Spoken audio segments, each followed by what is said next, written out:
our job to make sure that the people who come into the country are people who love this country, who want it to succeed. And I want this country's culture to stay the same. I left another country and came here because I thought it was better.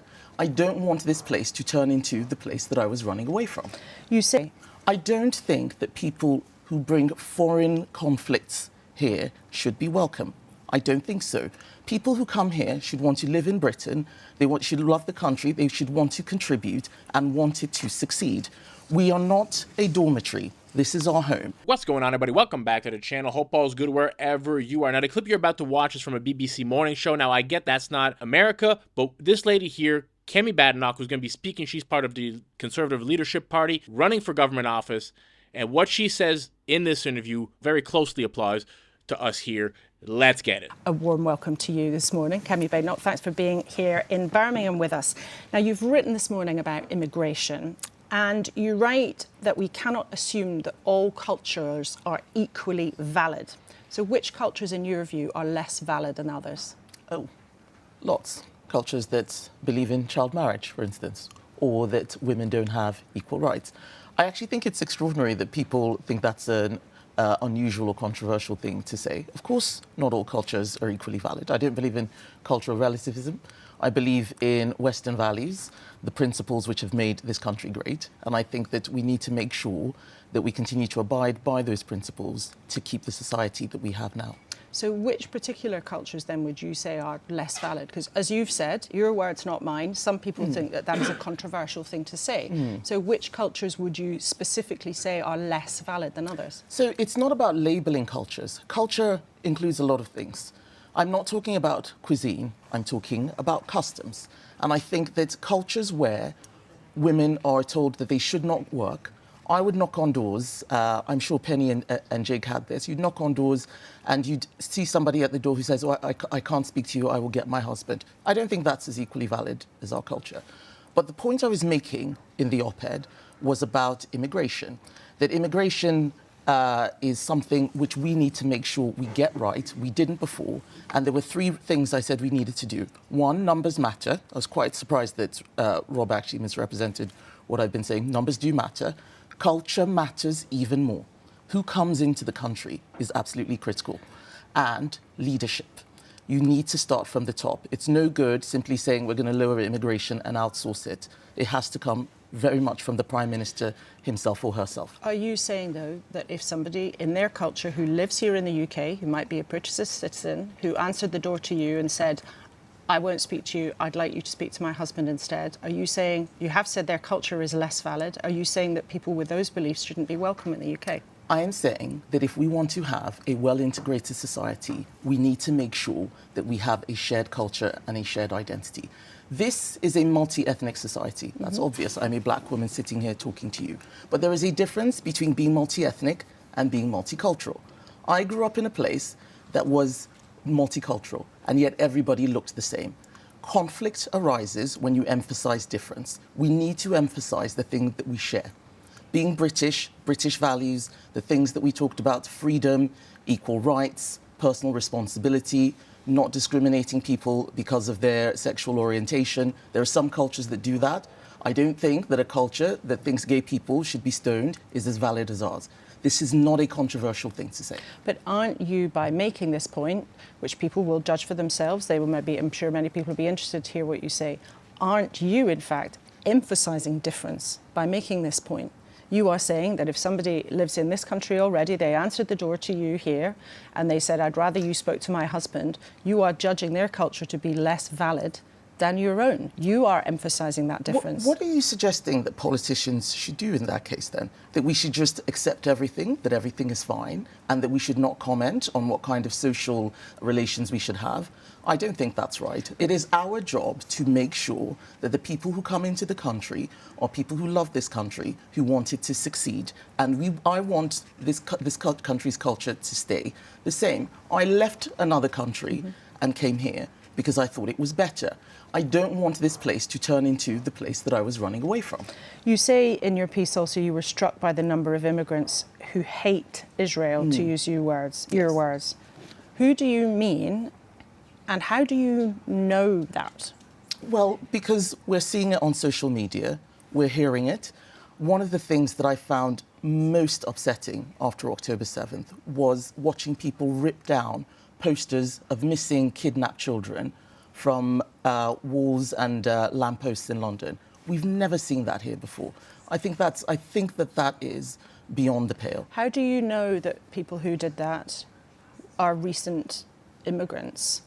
And if you say you saw that on social media, do you think social media is always a reliable source from where to get your views? Well, we can get into the nitty-gritty of that. I didn't say only recent immigrants hate Israel. I said I am struck by the number of recent immigrants who hate Israel. It is quite clear that there are many people who have recently come to this country who have brought views from where they used to be, from their countries of origin, that have no place here. It is not just about Israel. I saw, as Equalities Minister, people bringing cultural disputes from India to the streets of Leicester. I've seen it even amongst African groups. We need to make sure that when people come to this country, they leave their previous differences behind. This is not a controversial thing to say. But the even thing that you pick out, forgive me, the thing that you pick out in your own words, Yes. you pick out in your piece, you Yes. say you were struck by the number of immigrants who hate Israel. Yes. Now, we're sitting here in Birmingham, one of the country's most diverse cities.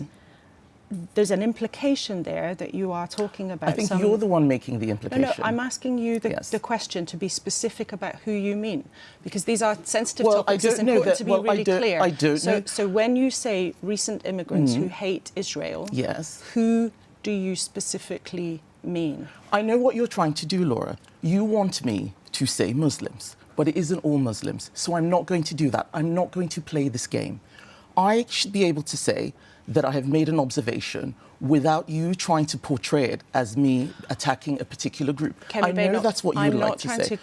I'm not I've trying to answered the portray it question. in any way. I'm asking you, on what evidence do you base this claim? People who are you talking about? I told you things that people write, people I've met, observations. I talked about people ripping down posters. We saw who was doing it. We read about cases. I have answered the question multiple times, but I know what you are trying to get me to say, and I'm challenging you that we need to be able to have these conversations without being scared, without running away. And this is what I am bringing to this contest. I'm sitting here not because of that one line, but because I'm running for the Conservative Party leadership. And this is one of the things that has meant we've lost votes, that we've stopped saying difficult things. We need to be able to speak with moral clarity, with honesty.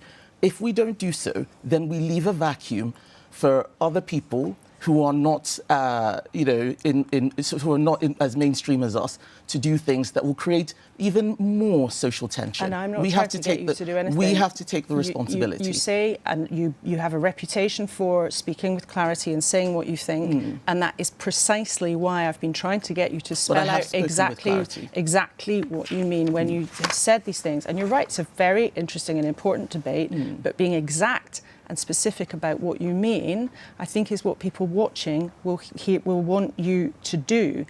And if you don't spell these things out very clearly, as you said, you leave room for doubt. That's true, but I can't list the names of every single person who hates Israel. I am making an observation that we need to make sure that we uphold our values in this country and we don't allow it to turn into the place that millions of people around the world are running from. Should people who hold those views then, are they not welcome in the UK? I don't think that people who bring foreign conflicts here should be welcome. I don't think so.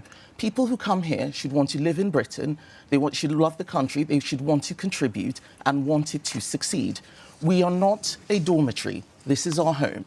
Having people from all around the world just living here in their little bubbles and little groups is a recipe for disaster. I have seen it. I told you I grew up in a country with 300 different ethnic groups. This is a recipe for conflict, and a government needs to work hard on integration. You can't just sit back and say, well, as long as you get a good job and don't commit crimes, that's fine. That is too low a bar. OK, we don't have much time, so I want to ask you a few brief questions just to close. Should the NHS be free at the point of use forever?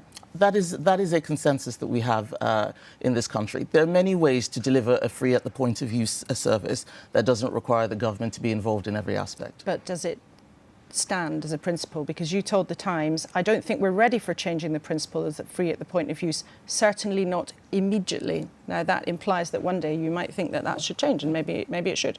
It might be that the public decide that. But what's your view? I've just given you my view. That people shouldn't do it yet, but it might one day you might want to change that. Well, I can't say whether I might change my mind in the future. I'm telling you what I think now. Okay. Will you commit to 3% of GDP defence spending, yes or no? Yes, we have already. That was something that we committed to in the last government. 3%? Yes. By when? That's not a date that I can give. And one of the things that I'm trying to do is make sure that we start with principles rather than just making announcements and setting targets. Okay. We set targets that we can't deliver, people don't trust us. Okay. And what's the most conservative thing about you, in one word? Personal responsibility. It is, I think, the value that distinguishes us from all of the left-wing parties, and we don't have enough of it in the country at the moment. Okay. She's 100% right. And she is somebody that came from a country that didn't have Western values, and she came to better her life. Why would we want our countries... Pick a Western country, right? It's happening in the US, it's happening over there, it's happening in Canada, and a lot of these people hate us, they hate our values. But like she says, not all civilizations, not all immigrants are created equal. We have Ukrainian immigrants that come in hundreds of thousands every year. We have Hong Kong immigrants coming in hundreds of thousands a year. They integrate. They decide to learn English. They contribute to society, and they've contributed for society now for decades. And in the words of Konstantin Kissing, there's no Ukrainian gangs out there stabbing each other on the streets and committing crimes and robbing and killing each other. Not every immigrant is created equal. And it's funny when you say that, because the leftoids, what they'll tell you is, like, white people commit crimes too. American people commit crimes too. Agreed. 100%.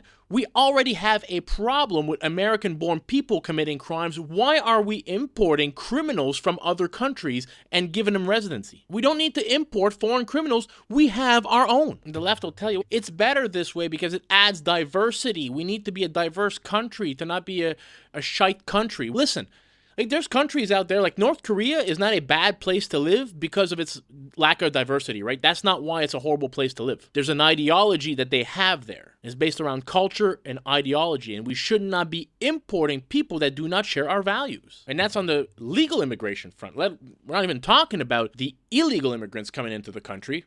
Over 2 million a year. We don't know who these people are. And I'm pro-immigration, like most of you.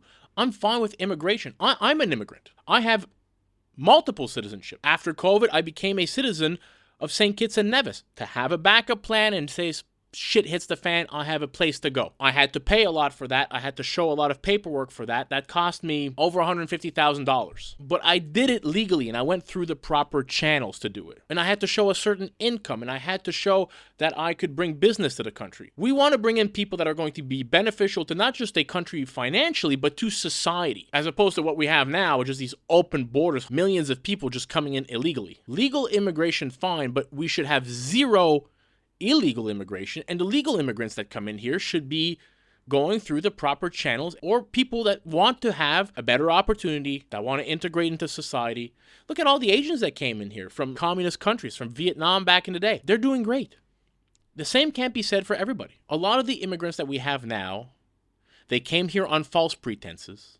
Many of them came illegally, and they continue to come illegally, and we don't want them here. I'm perfectly willing to say that.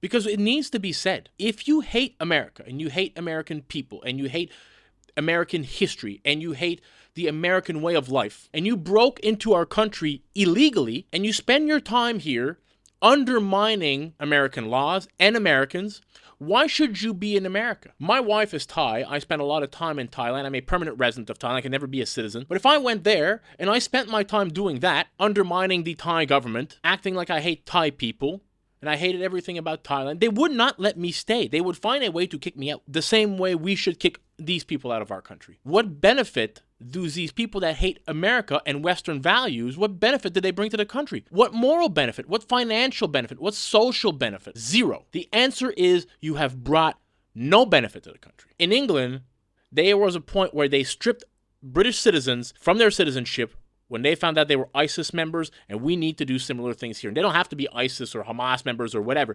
If you are not an American-born citizen and you came here, and you came here under false pretenses, and you're committing crimes, we should be able to strip you of your citizenship and strip you of your passport and send you on your merry way. There comes a point as citizens that you either have to stand up, metaphorically, of course, you have to stand up or beg on your knees. And I don't think that the American public is a public that wants to beg on their knees, because that is where we're going with the country. It is going to proper shite. I spent a lot of time traveling. There was a point 15 years ago that going to France, to Paris, was a nice experience. I can't say that it is now. And not because of French-born citizens, because of people that broke into the country illegally, that are committing crimes, and that are destroying their country. Now, they voted for that. Now, in November, there's an election, and hopefully, and I'm very confident about this, that it will not be as close as they say it will be. I hope I'm right. I hope you all enjoyed this video. If you did, smash that thumbs up button. Consider subscribing to the channel. Help it grow. Catch you all in the next video. Peace out, everybody.